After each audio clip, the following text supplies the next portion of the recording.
There's a small town about 100 miles from here and 50 years away called Fenworth. Now, in 1959, Fenworth was a pleasant little town with a town square filled with shops and businesses. They had a Piggly Wiggly and an IGA, as well as a Ford dealership that sold both cars and tractors. The real joy in visiting Fenworth was always the people. Most are just plain, honest, hard-working folks, always trying to lend a hand to a neighbor. Now, my Mama Jo lives in Fenworth. That was my mother's mom, so we visited Fenworth at least once a month. And in 1959, I was 10 years old, and life was going great. Do you remember when? Everyone in Fenworth has been getting ready for the 4th of July celebration. The whole town gears up and gets involved, and the whole day is filled with patriotic events that proudly proclaim, "We love America." The city my family lives in has a 4th of July celebration, but it just doesn't vibrate with the intensity of feeling that goes through Fenworth on the glorious 4th of July. Now, Fenworth also has my Mama Jo, who bakes the best pies and cookies in the whole wide world, and she always has an abundant supply for her grandkids. We parked our car and found a spot on the square. My mom and dad said their hellos and started visiting with their friends and family. We 3 kids made a beeline for the ladies passing out fresh lemonade on behalf of the Fenworth Society of Churches, the Garden Club, and the Eastern Star Chapter.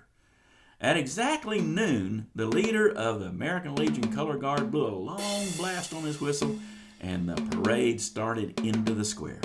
The firemen struck up the Stars and Stripes Forever in fairly good form, with a lot of volume and pride.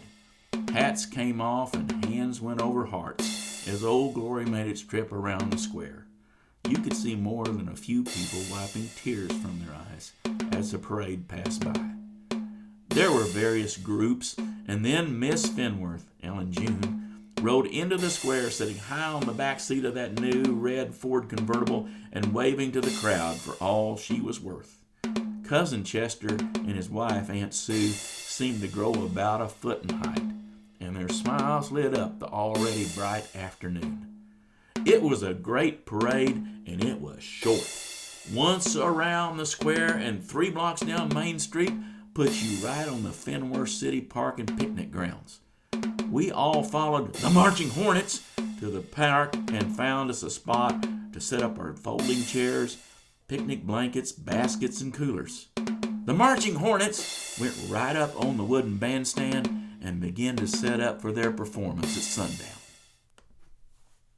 My mom and sisters went to find us the perfect spot to set up our picnic, while Dad and I went and got the car and drove it back to the spot they'd picked out. We all began unloading our picnic and checking out our fireworks. I headed down to the roped-off fireworks area by the lake shore. It had various sized pipes stuck in the ground to hold bottle rockets and Roman candles, and piles of sand and gravel for fountains, firecrackers, and other blazing displays. All I needed now was sundown. One side of the grounds was lined by concession stands and trailers manned by various organizations. Civic pride was busting out everywhere. The American Legion had set up a trailer just south of the others, well stocked with liquid refreshment for its members. It appeared that several of their members were enjoying that refreshment and were well on their way to having a glorious 4th of July. I got back to my family just as Mama Jo arrived with a supply of fresh-baked cookies. "A cookie for a hug" was their standard greeting to all the grandkids.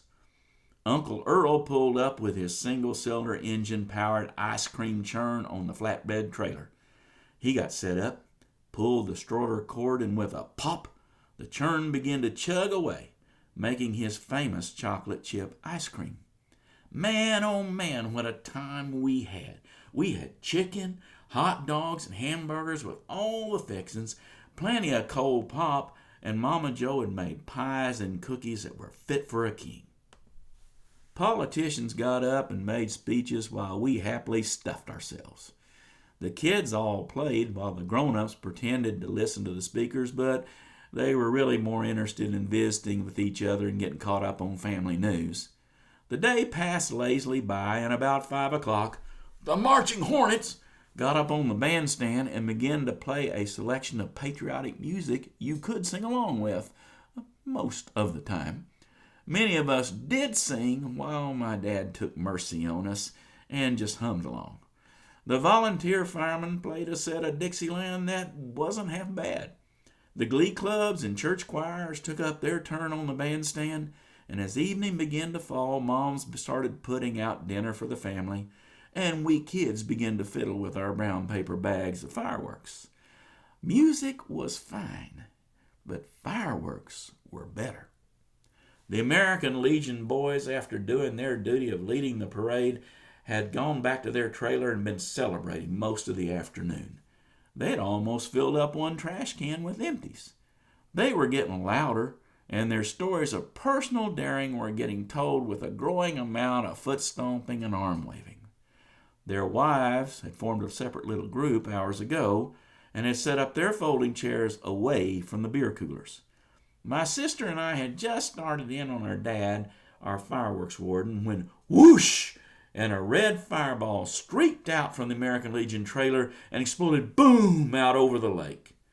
The American Legion boys had broken out Roman candles, and they were holding them in their hands and shooting them off to show their valor. Dang fools, my dad said. Dad never let us hold Roman candles in our hands. We had to set them up in the pipes for our safety. Now the ice was broken. Everybody began to break out their fireworks and head for the fireworks area. Just then I heard somebody holler, "Hey, Larry!" and to Larry Fenworth over by the American Legion trailer. I looked up just in time to see him turn around with a lit Roman candle in his hand. Bang! Whoosh! A blazing red fireball streaked right through the bandstand, and the Marching Hornets all hit the floor and came tumbling out of that bandstand. Kapow! And the next fireball missed Ellen June's nose by about 6 inches. Cousin Chester sprung out of his folding chair and was headed for Larry Fenworth when boom! And the next fireball headed right for Cousin Chester's head, and he went down flat of his back to escape harm. Bang! And the next one went zipping right over the head of the wives of the American Legionnaires. Hats, feet, folding chairs flew in the air as the ladies screamed to get out of harm's way. The whole scene seemed to take hours, but it actually happened in just seconds. It was as if time had just slowed down. I couldn't move. I was like I was glued to where I stood. Then I saw my dad race over to Larry Fenworth, grab his hand and point that Roman candle up to the evening sky. The rest of the fireball shot high into the darkening sky. I was amazed. I didn't know my dad could move that fast. Now there stood Larry Fenworth with a smoking Roman candle in his hand and nowhere to hide. People began to pick themselves up off the ground, dust themselves off, and check for injuries. And angry words began to be spoken, and threats were being made. Cousin Chester was still flat of his back and gasping for air. All the breath had been knocked right out of him. Tension was building for punishment of the irresponsible troublemaker. Then I heard the strangest thing. I heard my mom laughing. It wasn't her polite little lady laugh, but hoots and hollers of someone rolling in hysterical laughter. I looked around to see my mom on the family blanket just rolling around on the ground, all out of control with laughter. The whole place just kind of stopped and stared. Then, one after another, laughter started over here, and it came from over there, and soon it was coming from everywhere. It was a giant joke, but I wasn't in on it. I was too afraid that I wouldn't get to shoot my fireworks off. Eventually, my mom began to calm down, sat up, and wiped the tears from her eyes. She and Dad exchanged a look across the field, and then they both burst out laughing. The mayor ran up to the bandstand, waving his arms, and shouted to the Marching Hornets to play the Star-Spangled Banner. That got us all to our feet, and it got it quieted down, and the mayor asked us to remember what this day was all about. Then Larry Fenworth walked up to the bandstand and apologized to everyone for his behavior, and he offered to pay for any damages or lost property, anything that needed to be taken care of to make things right. Just as Larry Fenworth finished, Uncle Earl rang his bell and shouted, "Ice cream's ready. Come and eat your fill." Everyone lined up and got some of Uncle Earl's famous chocolate chip ice cream. The tension now was all gone. We went down to that fireworks area and we lit up the night sky with our celebration of freedom and liberty. Later, as we put things in the car for the ride home, I saw my mom and Dad holding hands and whispering. Dad would just shake his head and smile, and he'd whisper something to my mom, and her shoulders would start to shake as she giggled.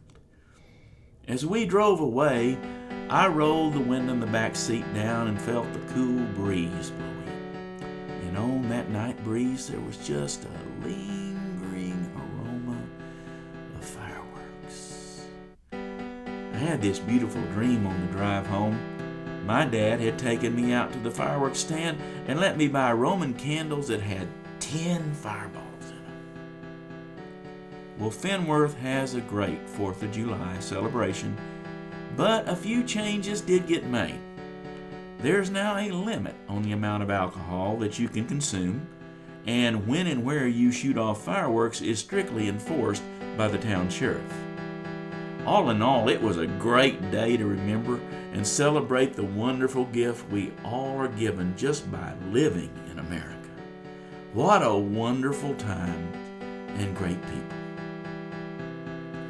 You're always welcome in Fenworth. We'll be looking for you, and we'll save you a place at the table. So y'all come back, you hear?